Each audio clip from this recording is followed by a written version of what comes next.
In an afternoon drive on Chicago's southwest side, Jack Riley sees signs of what he calls the toxic drug war laying waste to this city. Whenever there's money and drugs in the same place, that's normally where violence occurs. Riley is special agent in charge of the Drug Enforcement Administration office here and in 4 neighboring states. Daily turf battles over drugs and distribution, he says, are turning parts of this Midwest city into a Mexican border town. And one of the hardest jobs that I've had in the last couple of years is to convince our law enforcement partners that we need an enforcement mentality as if we're on the border. Jack, the money question here is the influence of the Mexican cartels, their influence on the gangs in Chicago, and the soaring murder rate right now. Well, let's take the gloves off on that. We know that the majority of the narcotics here in Chicago, the cartels are responsible for. We know that the majority of the murders are gang-related, so it is very clear to see the connection and the role.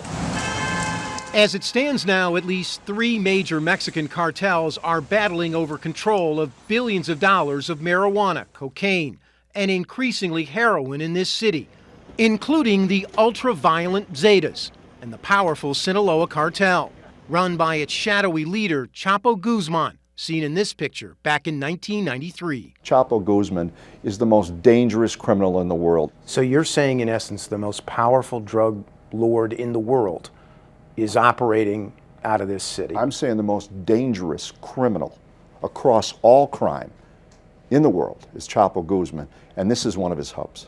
For good reason: Chicago's location and easy access to a wide variety of transportation.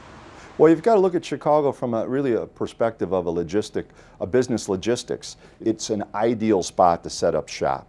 To fight back, Riley has taken lessons he learned 5 years ago as agent in charge of the DEA's El Paso office. He's formed a 25-agency strike force featuring state and federal prosecutors, the FBI, ATF, and local police that began operation in January. Its focus: shutting down choke points, where gang leadership meets cartel lieutenants. The same strategy he used, he says, to make major arrests on the Texas border. Now he says there's a new border here in Chicago that's even a greater challenge. I'm telling you, I'm taking this personally. We're going to do something about it. Now, this is a marathon, it's not a sprint. And our changes here with the strike force and the way that we look at drug enforcement is going to take time, but it's going to have lasting effects.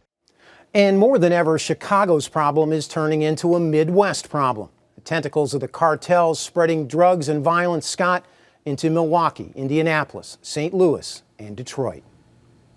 Armen, thanks very much.